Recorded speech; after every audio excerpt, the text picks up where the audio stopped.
Yo, what's poppin'? Next up on the Run That Back podcast, we got Diddy. Yeah. P. Diddy. Yeah. Puffy. Take that. A.K.A. Puff Daddy. What album? The No Way Out album. Up next on the Run That Back podcast. You know.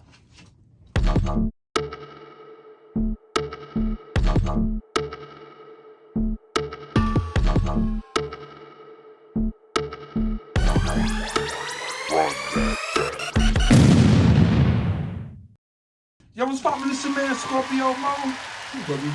And this is the Run That Back podcast. And today we got we got innovator, CEO, mogul, money, turn artist for this particular project, and many more. Talking about Puff Daddy. And what album? The No Way Out album. We couldn't think of a better time, to be honest with you. No time like the present. Hey, y'all know what's going on. But we're here to talk about the music today. Just the music. Strictly about the music. We're going to dive deep into what Puff's got going on with this particular album that dropped in 1997. 1997. Let's just figure out what's going on in 97. What was happening in 97? Okay, we got a lot of stuff that was going on in 1997, y'all. Let's start out with Tyra Banks being the first black model on Sports Illustrated. How was that? Yes, that was 1997. Unfortunately, Princess Diana died. We all know that Biggie died as well. For those of you that have been on our TikTok and been engaging in the Janet conversation, Madonna won a Golden Globe for her role in Evita. On the pop side of things, Hanson dropped Mbop. You all know that. Gianni Versace was murdered in Miami. You remember that? That was pretty big. On the music side, Erykah Badu debuted On and On. Badu-ism. Badu-ism, and a whole bunch of people got caught up in that Badu-ism. Aaliyah was the spokesperson for Tommy Hilfiger. Just some real quick things.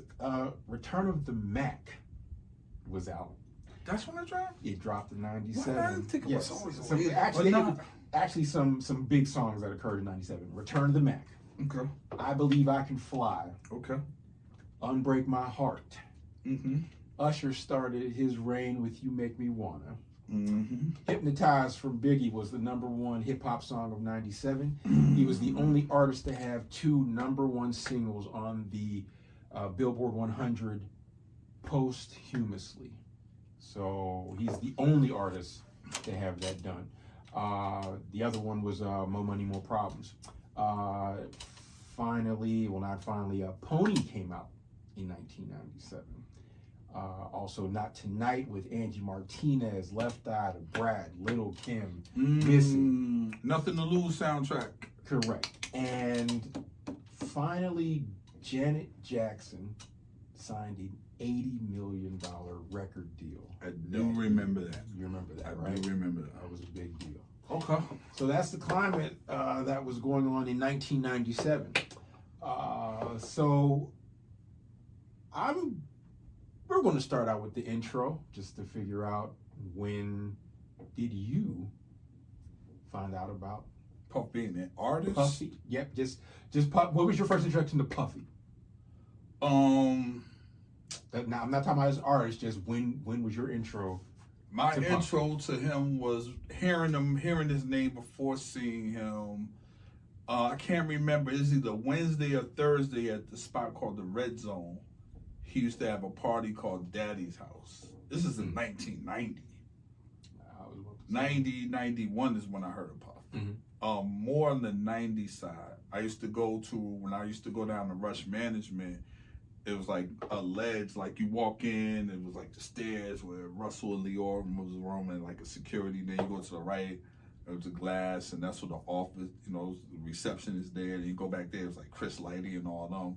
But it was like the stained glass the glass, like the real thick glass that you can see through, almost like a Coke bottle. And they got to like brick that. They had that window there, and it was like a ledge, and on that ledge it was all like flyers and cards, you know, business. I remember seeing this card, and it was like Daddy's house, and I'm thinking, what is Daddy's house? Because that's what he called his party, and obviously later his studio. So, and it was like Puff Daddy, and I'm like, what is a Puff Daddy? I didn't know that then. Like, I didn't know the whole A&R, the Uptown thing wasn't really there yet. It was just, you know, it was probably bubbling low key, but he was promoting parties, and that's when I got familiar with the name. It wasn't until later on we found out all this other stuff and hearing them and then seeing them. Like BT had this segment with I want to say Madeline Woods, and I seen him on video LP with her, and he was like, he had just left a Def Jam party. He had the same stuff he had on at the party, and then I was like, I did it, and by that time I might have seen it on the credit, and I was like, that's the same guy. That's who he is. Skinny guy, overbite, da da da. That's it. Yeah. He had a bald head then. Yeah. I remember seeing him in Father MC's video of treat them how they want to be treated. Now, did you think he was just a dancer? Or? Well, that's all I knew. Right. At that particular time. I remember seeing him. So let me say, did you see that, or did you see Nail It to the Wall? No, I saw that video. But you know what I'm talking about, right? Stacey Lattisaw had a song called Nail It to the Wall. Him and Hot Dog, the dancer, were both in there trying to teach her. Hot Dog quit, and then he tells her to get up off the steps. She's discouraged. I'm going to show you how to do this dance step. No.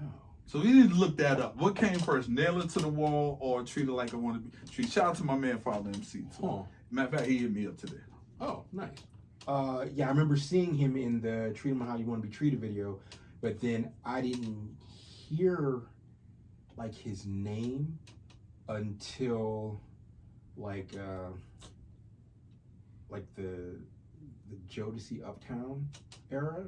I think that's when I actually like heard his name, saw who he was, like, oh, okay, well, I get it now. But I was like driving down there, I was trying to think, like, when was like the first, because it's like, you know, like when you have friends for so long, you don't remember how you met them, that type of thing. It was just like, where did I see this dude? But yeah, that was. Yeah, I seen the name. I just seen the name and was just curious. And then this Daddy's house and all that. But I didn't know what a Puff Daddy was at that time.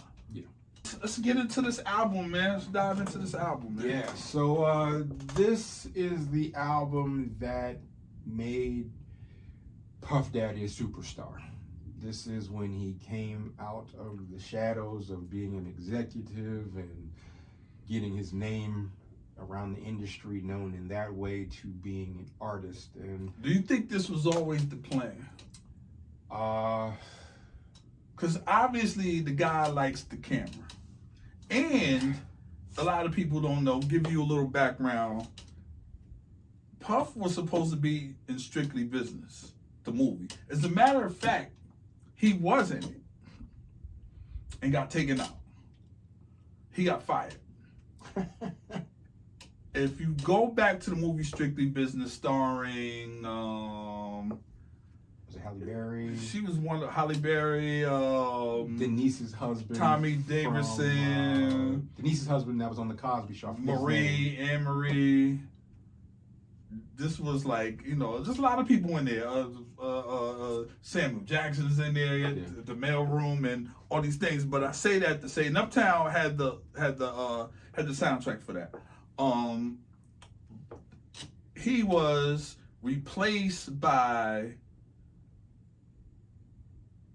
Redhead Kingpin in the hallway scene, and Puff being Puff got into it with the director and got fired, and they replaced him.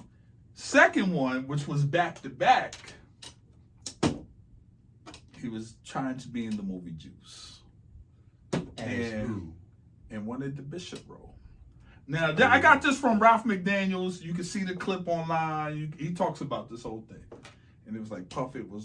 He already had this thing for Tupac. Can you imagine Puff as Bishop? I can't. I'm sorry. I mean, well, I'm cannot. gonna be honest with you. The dude stamped the role so bad. I can't imagine anybody. Now he might have had a little bit more New York swagger to it. I don't even think that. Then I mean, what I'm saying is, if he would have gotten it, Because he would have had more New York swagger to I think Pac had the role. But I think that's such a iconic and monumental role for Tupac. Once somebody kills a role, and he killed, it's hard to even put. I can't say this. If we talking that, I can't say somebody. I can say once somebody does such an iconic role, you can't put nobody in their place. But I might be wrong. Who? DMX could have played Bishop. Oh, without a doubt. Without a doubt. I have to give that. And other than that, I don't think it would have been a hard thing to pull off because a lot of people did try. Tretch tried out. The whole cast. Omar tried out for Bishop. Somebody else tried. It was a lot of people in there. I bet, but X would have and they said, but Tretch says in the room, in the auditioning room, you could hear Pop. And it was just different than what everybody else read. Right. You know, it was obviously how we see the passion, the fire, that kind of thing. But in any case, we're going to lay off of Tupac because we're talking about Bad Boy. Right? Yeah, my bad. It's cool. My bad. So, but he wanted that role though. But back to your original question, do I think this was always his path? Yes. I think he was trying, as Suge Knight says, not to bring up Death Row again, if you don't want your CEO dancing in the videos, rhyming, all this other type of stuff, then come to Death Row. But we're talking about Bad Boy. So this album sold 7 million, 5 Grammy nominations, and actually won one for the best rap album.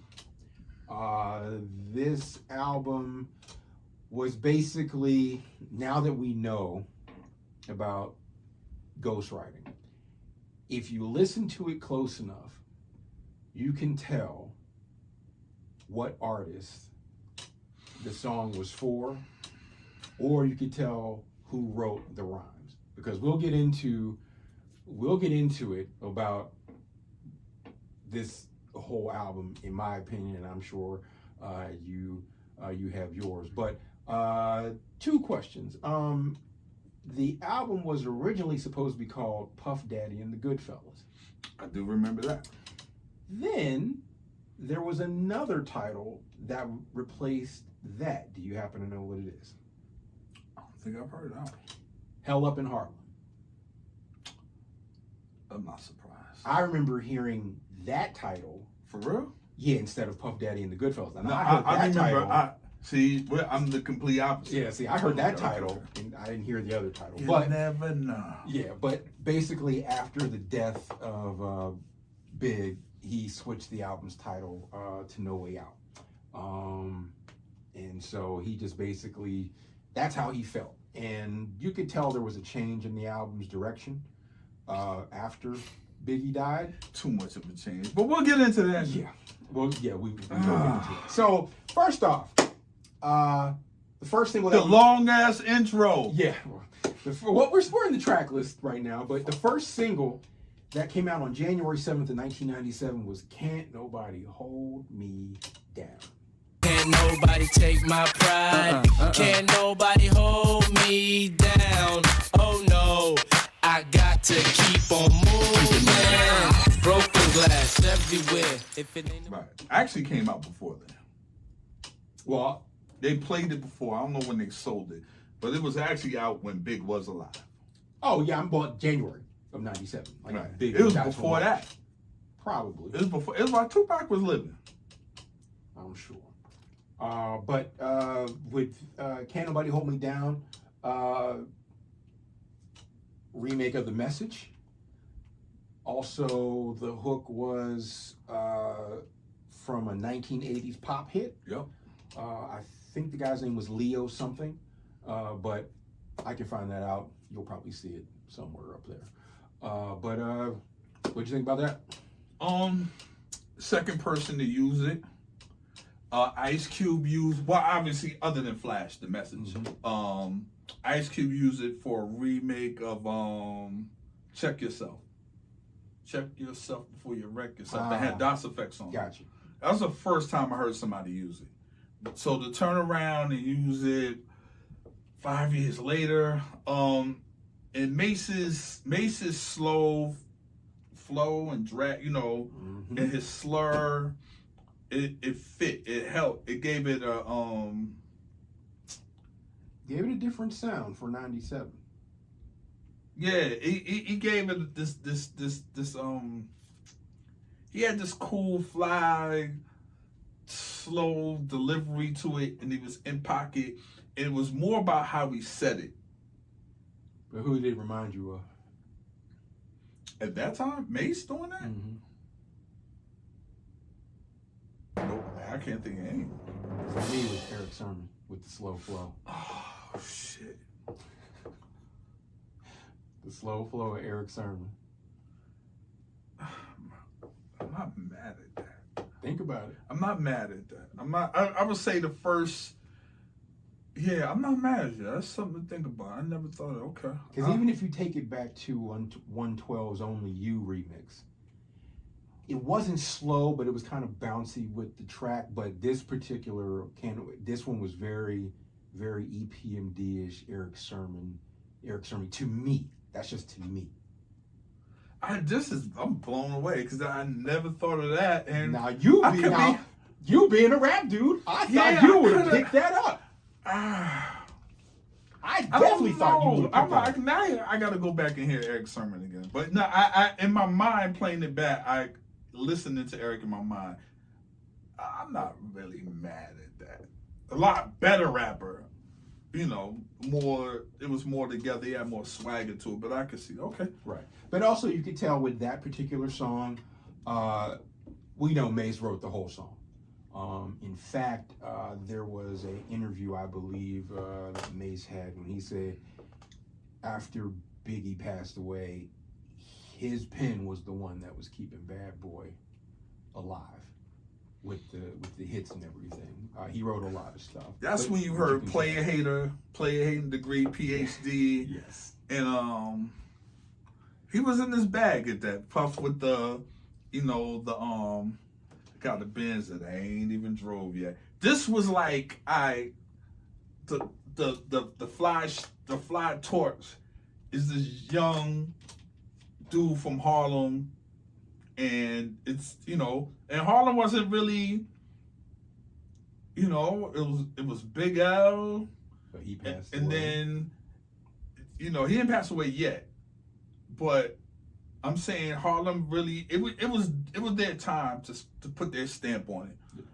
You got to give it that. It was the introduction to lifestyle rap. Because you gotta 1000%. And then it was time for a Harlem guy. It was time for a Harlem guy. Rob Bass, what's his name? Dougie Fresh. Like, it was the time for the new Harlem guy. What Harlem represented then to those guys.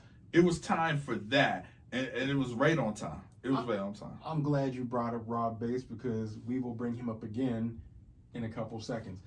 The next song that was released was I'll Be Missing You, and that was on May 27, 1997. Now, we all know that was released after the death of Big, and I guess it is after he passed away. That song sampled Every Breath You Take by the Police. Faith is on the hook. 112 is on the hook. Sauce Money is on the pen. Let's get that right. Now, for what I understand, they asked Jay-Z to do it. And he passed it to Sauce Money. Feel, give anything to hear half your breath.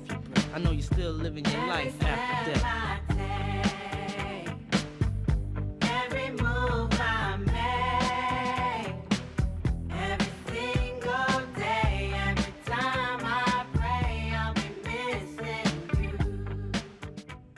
That's how that happened. But Jay-Z was asked first.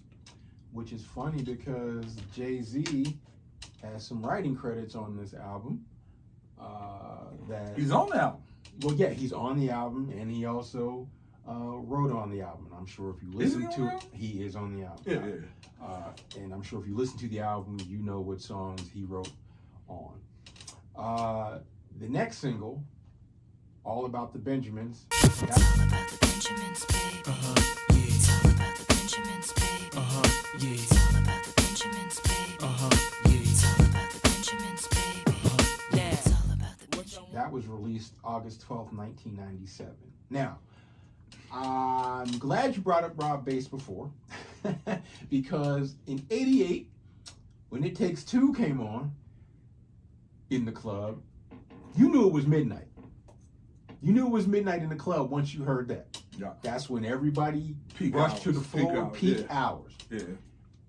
All About the Benjamins was the same song. You knew it was 12 o'clock. You knew the club was jumping. You knew it was about to take off. I wish your opening DJ would play that record. You would be fired. If you're the starting DJ and you're DJing from, let's say, 10 to 12 or 11:30, you better not play that goddamn record at that time. Don't you touch that record Word. at all. I remember coming back down to Atlanta, and I know it was played before August. I know that song was played before August because I remember coming back down here. Our friend Dave got married, and I remember coming back to Atlanta, and all I heard was, "Do you hear the Benjamins?" Now I'm thinking, who are the Benjamins? And it was just like, what are you talking about? Who's the Benjamins? It's like that was me. I was like, who's the Benjamins? And then I was like, shout out to D. Angeletti, Derek Angeletti, who produced that record. Dr. Dre once said, they asked him if there was a record you wished you produced. And he mentioned that one. and I thought about this while I was at my place of employment today. I was playing this album, and the dude that walked by me, he's a Mexican dude. The Benjamins was on. I turned my head, and he's just bopping, walking past me. He heard the beat and was just bopping, It's walking infectious. by. All it is a guitar sample and a beat It's until infectious. Biggie comes in and drops his rhyme. But yeah, that now mind you, And the Locks did not want to get on that, and what's the name? Force them. That's why you don't hear Styles P on it. that is correct. That credit, well, not credit for not Styles P on it. I wish he was, but Missy was the one that convinced Styles and what's the name to jump on it, because they didn't want to do it. Well, Styles isn't on it. It's Chic and Jada. That's what I mean. I mean, Sheik and Jada, Okay. my part, but Styles isn't on it. But yeah, but Missy was the one that had to come. They didn't want to do it. Why? They just got, I don't know, because you know Jada wrote Puff shit. Oh yeah. His verse. And he just got tired of it and was like, that was a line he had. And, you know, the story goes that he goes, yo, let me get that. They were just freestyling, you know, kicking some old shit. And he was like, let me get that. And he was like, I gave it to him. I wasn't, you know, I'm tripping. I'm sure. They didn't like it. Which is crazy. I was like, because, what? Shout out to Missy, because she was like, yo, you tripping. You got to get on. And you see what happens. Just real quick to go back, I'll Be Missing You was the first song in hip hop to debut at the top of Billboard's Hot 100, where it stayed for 11 weeks. Mm. Yeah, and then if you remember back then, there was a lot of tributes to Big and him being on the MTV Music Awards with the choir and everybody Yeah, dressed it was a in big white. deal. And Sting came. Yeah, Oh, and yeah. mind you, what?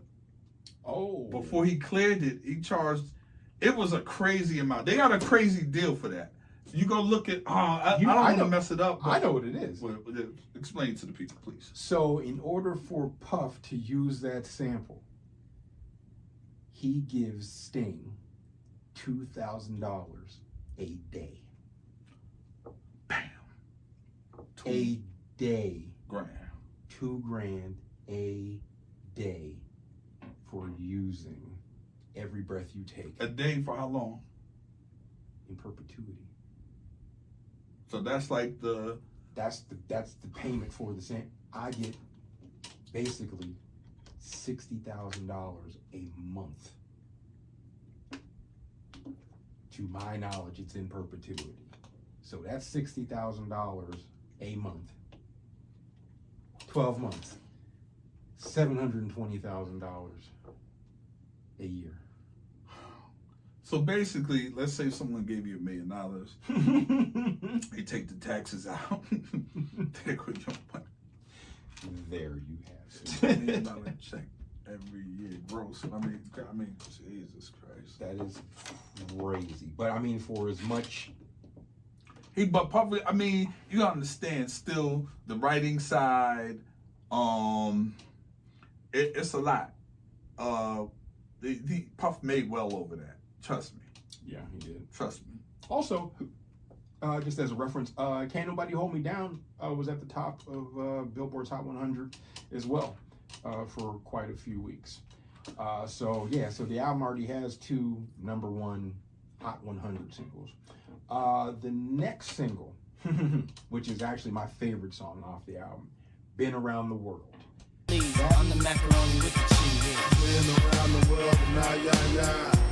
You been clear, Say hate what? I don't know when, I don't know why. Why they want us Oh, you like to party? It's wonderful, Daddy. Thank you. Is it our ladies? Yeah. Or drop the fading? That song samples David Bowie's classic Mhm. Let's Dance. It also samples Lisa Stansfield's Been Around the World. Mm-hmm.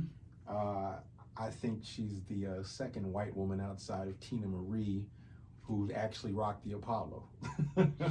You know what? I'd seen that clip recently. It comes up every once in a while on my feed, but yeah, she did kill it. Yeah, everybody knows Been Around the World. But yeah, that's, again, Mace was featured on that song with his slow flow.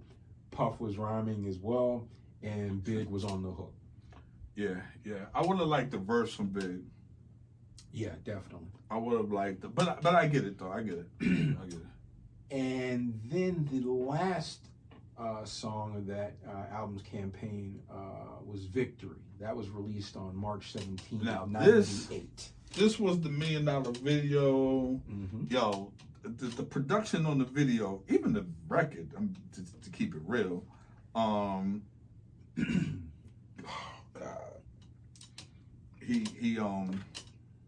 he killed it.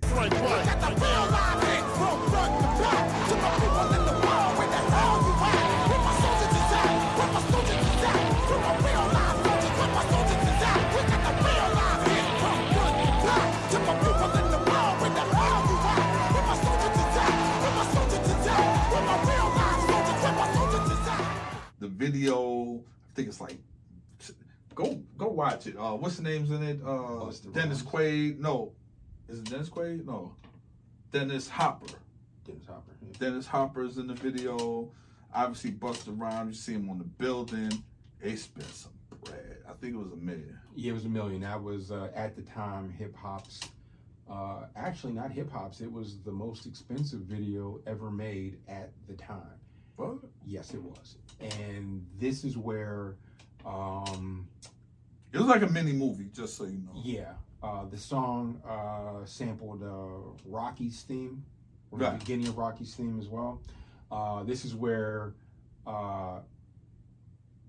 Biggie's in his bag.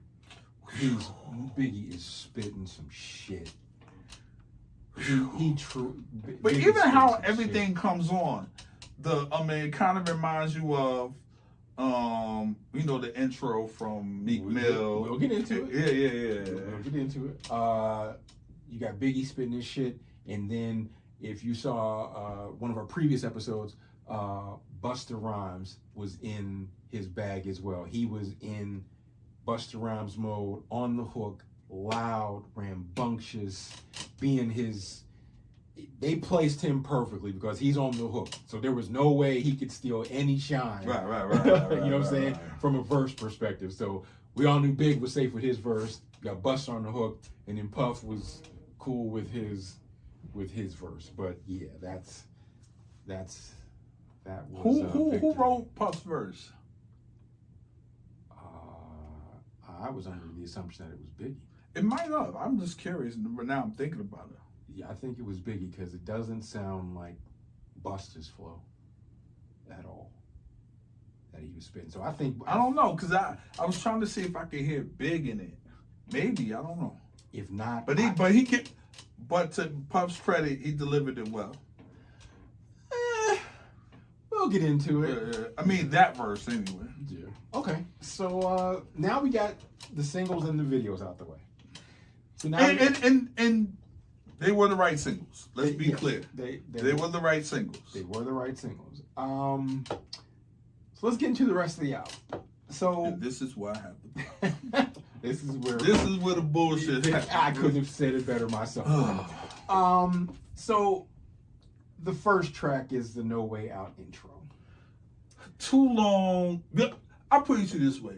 The intro describes a lot of the album fillers. Just very dramatic, over the top, just, I was like, and I know he's trying to pull at people's heartstrings and emotions and this, it's too much. It's too much. That's what I was going to say. The intro, now mind you, this is the 90s. So album intros, we're going to give a little bit of grace. Album intros, very little.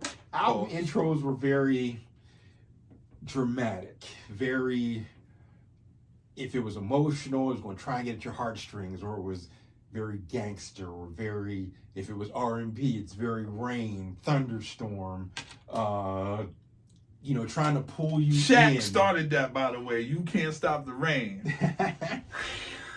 Love that song.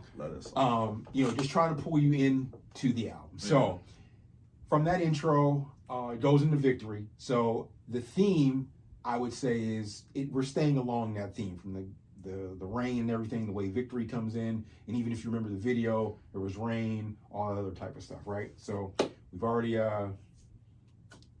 did Victory. Been Around the World, we've already discussed that. But real quick, the music video. First time we seen J-Lo and Puffy together. The dance sequence? Right. Now, mind you, at that time, they were not a couple. But after the video came out, they became a couple. Let me tell you something. I guarantee you, Puff tricked. She went in her trailer to the video and there's Chanel boxes everywhere. Bet you this nigga, this is what he did. I bet you. He laid it out, he pampered her, which a lot of people do with the female guests at this time, but he wanted the bag. I think he knew what he was doing. And he got her early. Did he? Well, yeah. Because actually in 97, that's when she filmed the movie Selena. So this was post Living Color. I got you. Selena just came out because Selena is what made her Money Train. Yeah, Selena was her move. Selena was the movie that made her. Okay. Yeah, was the jumping off. I got you. So then, the next song is What You Gonna Do. So, you took a huff and puff. You please. This is what an album to me.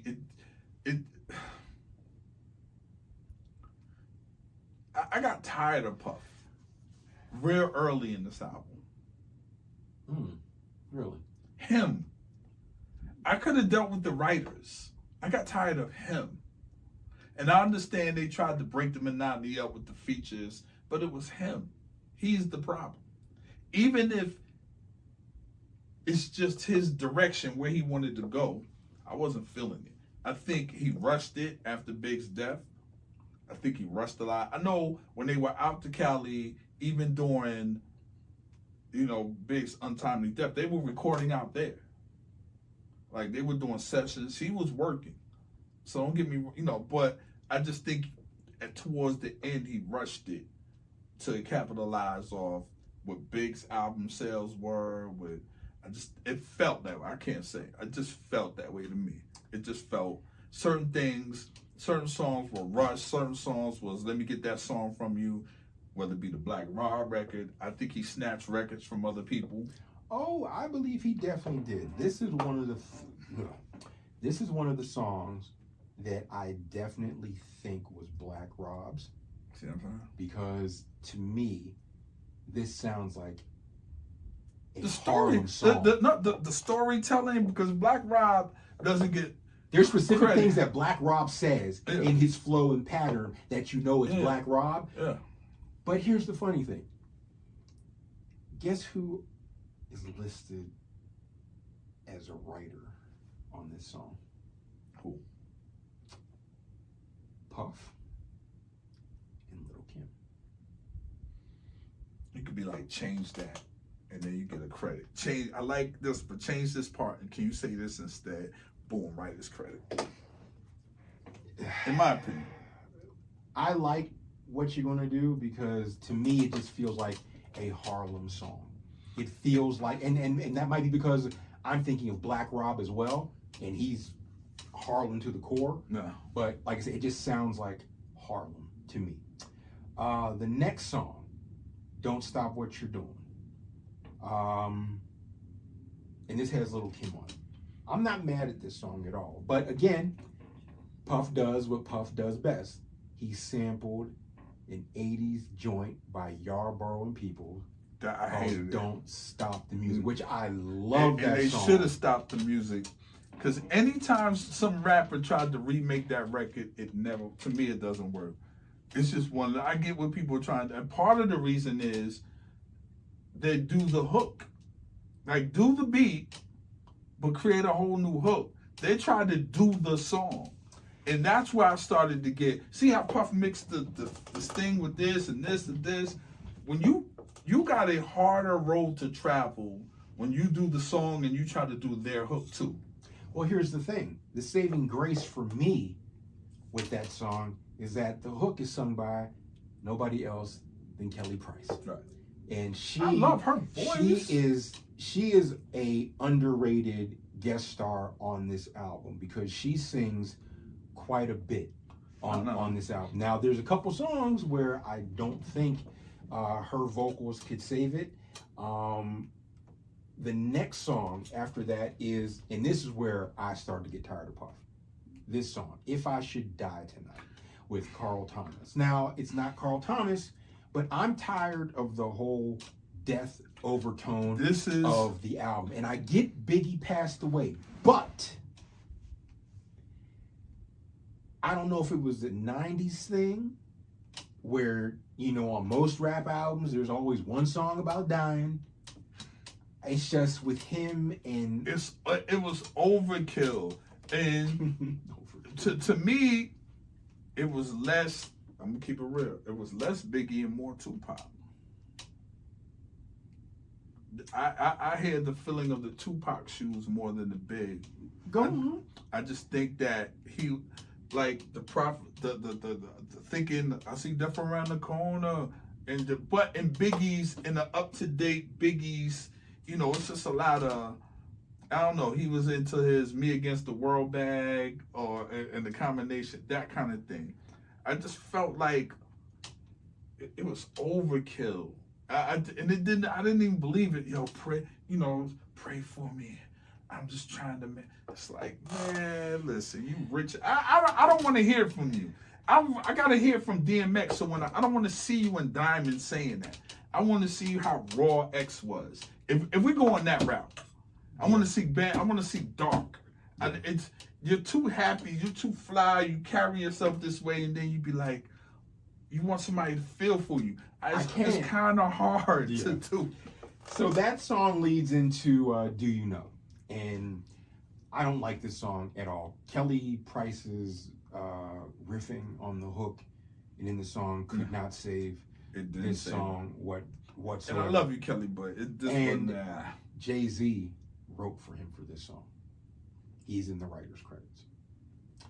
The next song, Young G's. Now we are back on the upswing of the album. The album, not so much Puff's voice, because to me, throughout the album, he sounds like he is reading his rhymes.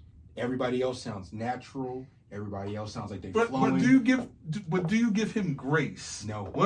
Knowing what it is, no. Do you give him grace? No. And do you think if he was A&R or CEO of himself, I think if that's the case, he's the problem. Well, no, that I was. But what I'm saying from an A&R standpoint, he couldn't take himself out the picture and point and was like, that's wrong. But here's the thing, like I said earlier, we all know now who those songs, what artists should have been on those songs. If this was a Jay-Z song, then give it to Jay and let it go. It should have been more of a compilation. If it's a Lock song, give it to the Locks. And like I said, they're coming up pretty soon. But Young G's, this is with Puff, Biggie, and Jay. So you can tell Puff that Jay-Z wrote Puff's rhyme off the bat, just from how he sang it and what he's saying. Big in his bag as always. Jay-Z in his bag as always. Not a big thing. Plus, it was a slowed down, more hustler type of flow with that track. So that's where the album started to pick back up. Now, here's where the album starts to die back down. Here we go.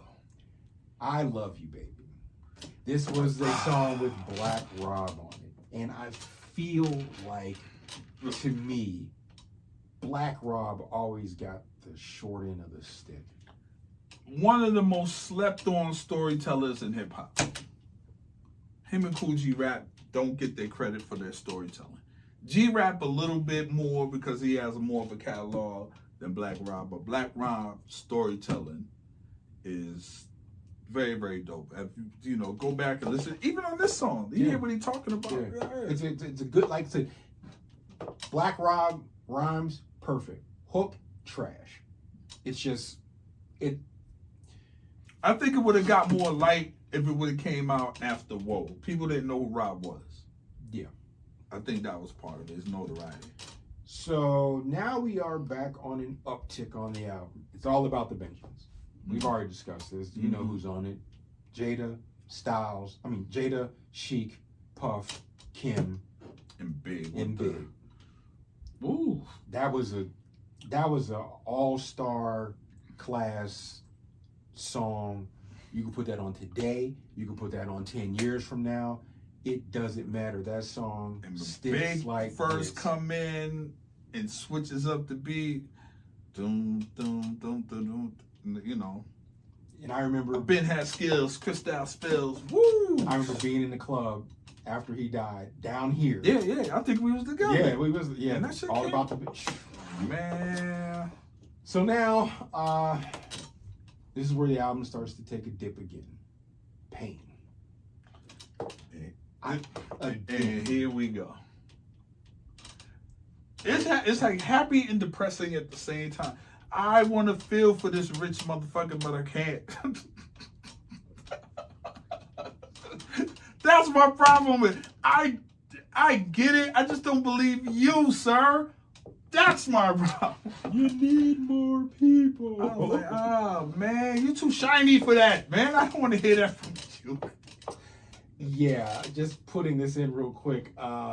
A reporter from Rolling Stone, Nathan Brackett, compared Puff Daddy's rapping style on the tracks where it says B.I.G.'s rhymes are dynamic and authoritative. Puff Daddy's voice is thin, and he delivers his verses in a flat monotone.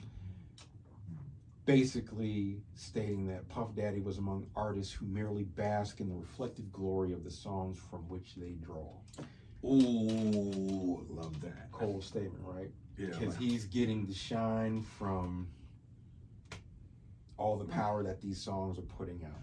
And but that just goes to show you, like, who's delivering it matters. Even though you can say the same thing. You know, like you said, the thin voice, you get a husky voice that holds weight on the track. It sounds different. It's saying the same thing. Yeah. And also, just a real, I'll save that for later. The next song. This is a Twista song, y'all. From the first verse to the last. Also, if you listen closely, Timberland's influence on the beat. Oh, yeah. Absolutely. Is This the End? Has Carl Thomas, Genuine, and Twista featured. Did you need Carl Thomas and Genuine? Did you need them both? Exactly. Pick one. You didn't need them both. That was unnecessary to me. Pick one. To me. Also, he doesn't sound right spitting what Twista wrote. At all. At all. I listened to that song and I only looked forward to Twista's part. Absolutely. Moving on. I Got the Power featuring the Lox. This song is a Lox song. From the beginning to the end. I didn't need you on the hook at all. It's a Lox song. That's what I'm saying. It feels like Lox. He took what everybody was working on And inserted himself. Like, did you have time to mourn? Like, you took let me get that, and write me a verse, and let me have that verse. That's what it felt like to me. It's straight hip hop. It's what we've come to expect, know, and love from the Lox. Because you got Chic, Styles, and Jada. Not a problem. Album starts to take a dip with this next one. Friend, Foxy Brown. Hook is trash. We know Jay-Z wrote it all. This is Fox. This is the part of Fox where she started to get that deep voice like Kim, and start rapping like a dude. That's when I hated it. That's what's annoying about this track. I don't like that. It's like after Big's passing, she started to get this husk in her voice. Kim would just touch it when she was trying to do it, but that wasn't with Kim. It seemed like after that, Fox stayed on that. Yeah, because if you listen to her normal voice, she's not husky at all. There's no husk. And she did this baritone rap voice. I'm like, there's no what? corn husk. And to me, it started from this song. She took what Kim did and made a whole thing out of it. And obviously Kim got that from B.I. Right. You know, and she would do that thing. The next song, Senorita. Don't like it. I felt like this guy is forcing stuff on me that I don't. He's forcing stuff. I don't want it. Whoa. We're only talking about the album, the music, not today's issues. So let me rephrase that. I feel like he's forcing a sound of music and style as a rapper on us in these topics that are unnecessary. You know, I don't. I see where he's going. I think he's trying to do too much on one album. That's my problem with that. Yeah, because, at the beginning of the song, also this was the 90s as well. A little Latina flavor, lady speaking Spanish. That was not only on this album, it was on quite a few R&B albums. It just, and I believe Black Rob wrote this one as well. The next song, I'll Be Missing You, we already know about that. That was the big tribute. And then the next one, Can't Nobody Hold Me Down. We've already discussed this one. That was a number one as well. And then the last song was Been Around the World. It was the radio mix. It was just a shorter version of Been Around the World. But yeah, let's get into it, man. It's pros, cons, and conclusions, because there's a lot, man. I'll go with a pro first. Yes, Matter of fact, start with the pros. You asking me, I'm asking you. Okay.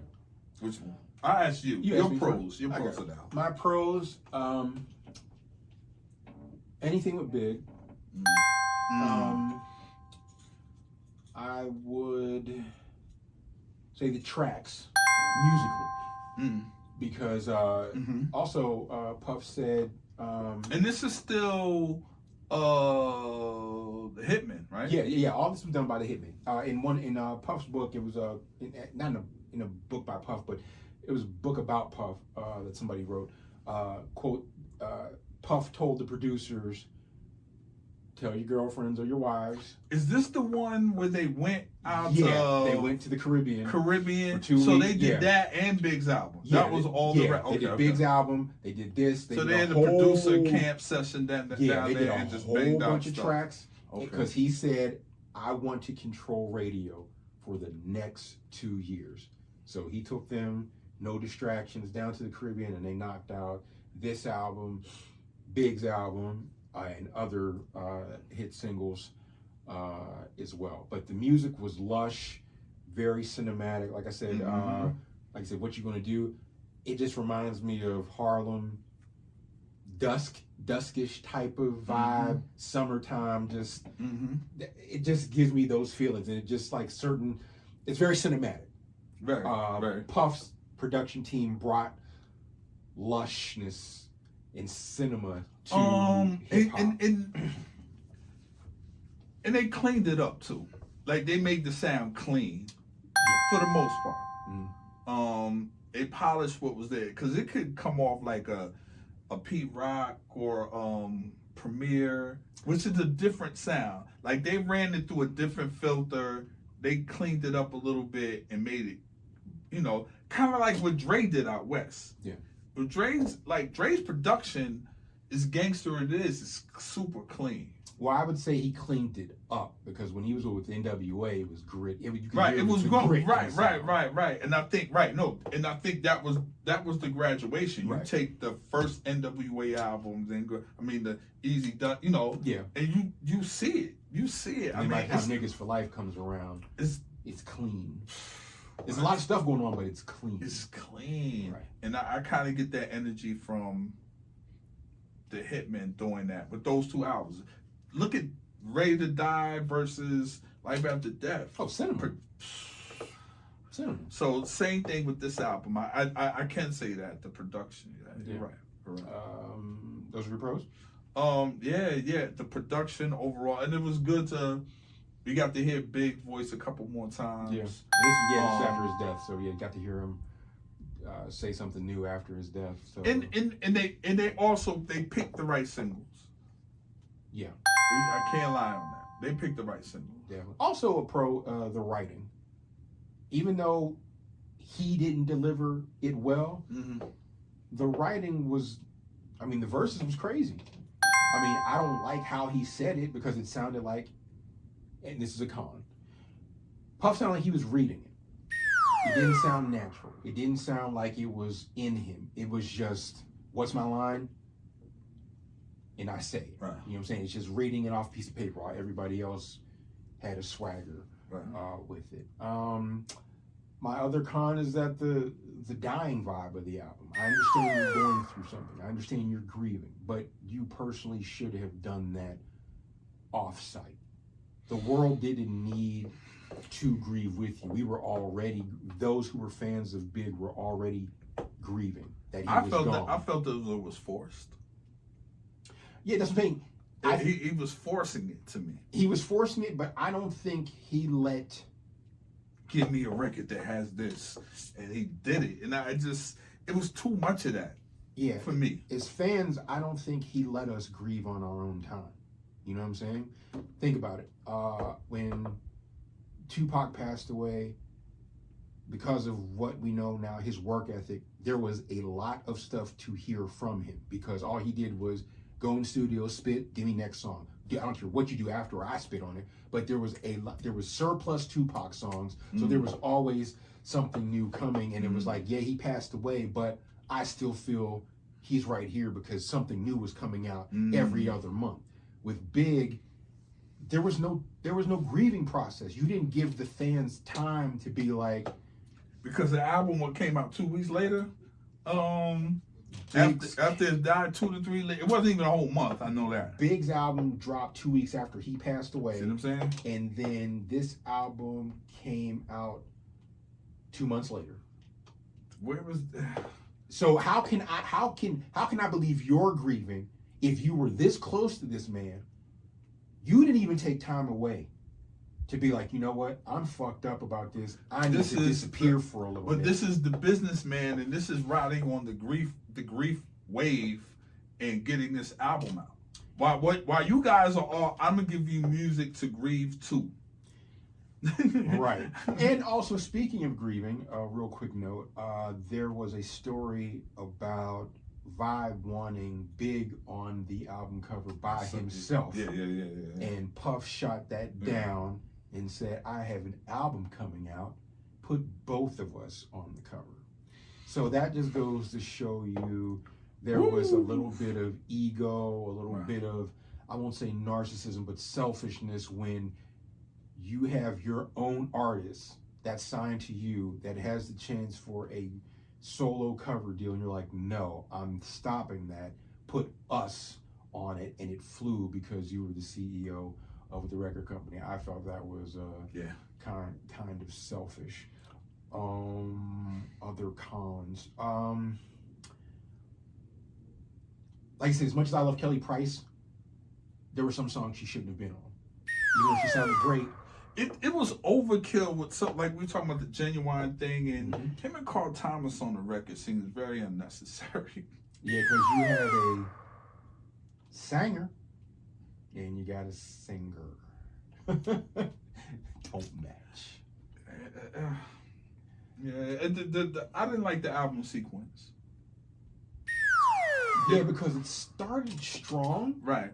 Then it fell off. Right. Picked up. Slightly. Fell off.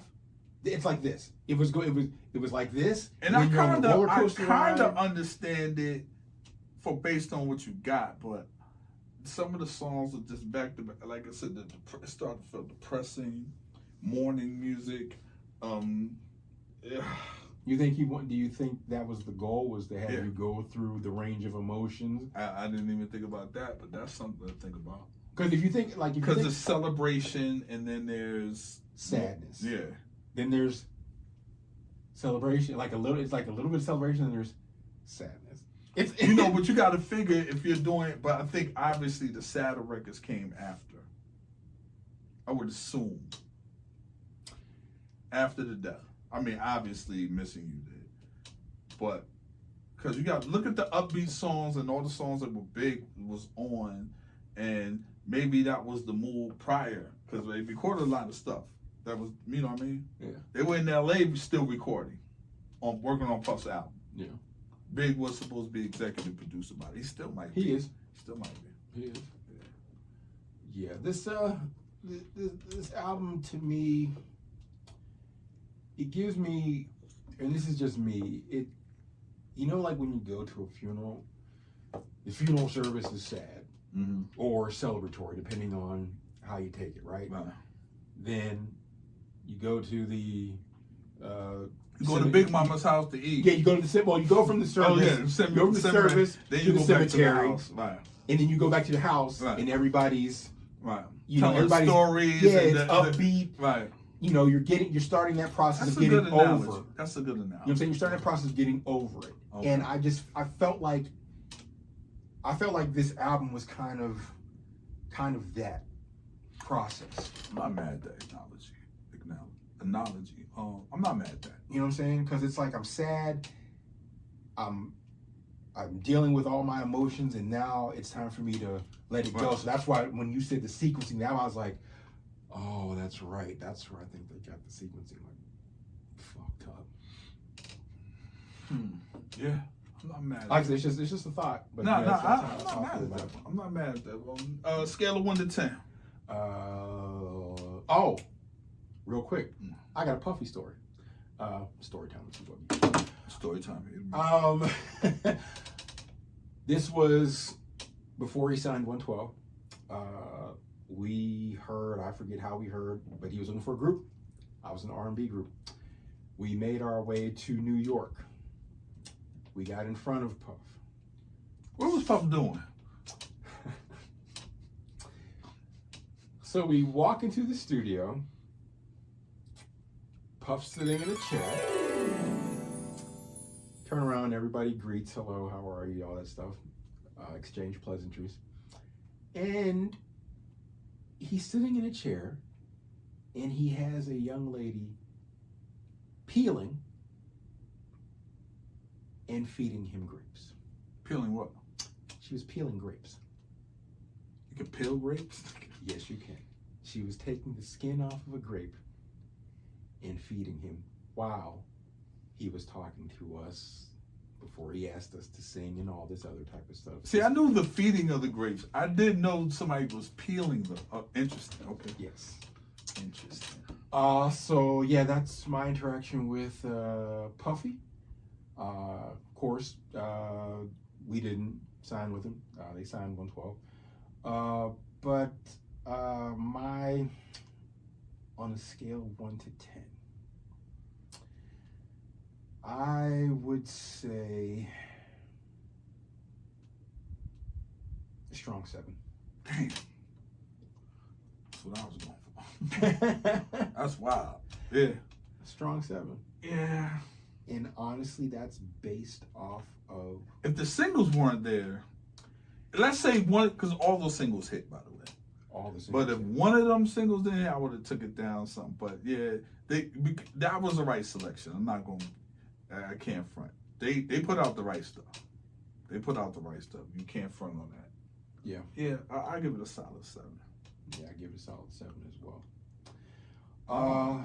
So, with that being said, Hey, with that being said, please please like share. and subscribe. Don't forget to You know. follow us on Twitter at Mhm. Run That Back Pod 1. Follow us on TikTok at Run That Back Podcast 1. We're working on the Instagram. It's coming. But you can follow him on Twitter. You can follow me on Instagram, Scorpio Moe. And we got links to all of those things. We'll have the link to everything we just said Right. coming up on screen. Don't forget to interact with the pages. Comment. Let us know what you think. Who you Because want to do next. the TikTok is popping. You'll see a few celebrities that follow us. We got It's starting to concert pop a little bit. It's videos. starting to pop. You know, we got celebrities' birthdays on there from different eras and genres of hip hop, different, decades. Clips and of us in the show. Clips of us in the show. Links to the actual show. Got some other stuff. It's coming, y'all. Thank y'all for y'all support. Thank you so much. We appreciate it. This episode will drop somewhere Soon. I'll just say that. In the middle of what's going on, and we're just here strictly for the music, our opinions on the music and that time. And one day we're gonna do a whole Bad Boy thing because they had a run. They had a great run. Oh yeah. Right, Bad but Boy had a let run. me tell you something. We're gonna do that'd be a good idea too. Once we start doing the Bad Boy run, the Rough Rider run, the Yeah. Murder Inc. run, Yeah. obviously G Unit. Well, run, that was mainly Ja Rule and Ashanti. Oh, and Lloyd. Hey, but It was a run though. It was a run. Hey, it was son. a run. Hey, It was a run. Say what you want. Son sold some records. No, bro. Ja He was Rule? big. Yeah. Yeah. He was big at Oh one. no, I'm point. not knocking that at He all. got eclipsed later, but he was big at one point. I ain't gonna hold you on that. I always listen to him in the summers. And then we got soundtracks. We're gonna do once a month. We're gonna do a soundtrack from the '90s. Trust me, I got all the favorites. I know murder was the case, so on and so forth. But we got other regular episodes coming up. We got a Boys in the NWA one, first album, Boys in the Hood. We got a few things down the pipeline. But thank y'all for your support. Once again, I am Scorpio Moe. I am C.Boogie. And this is the The Run That Back Podcast.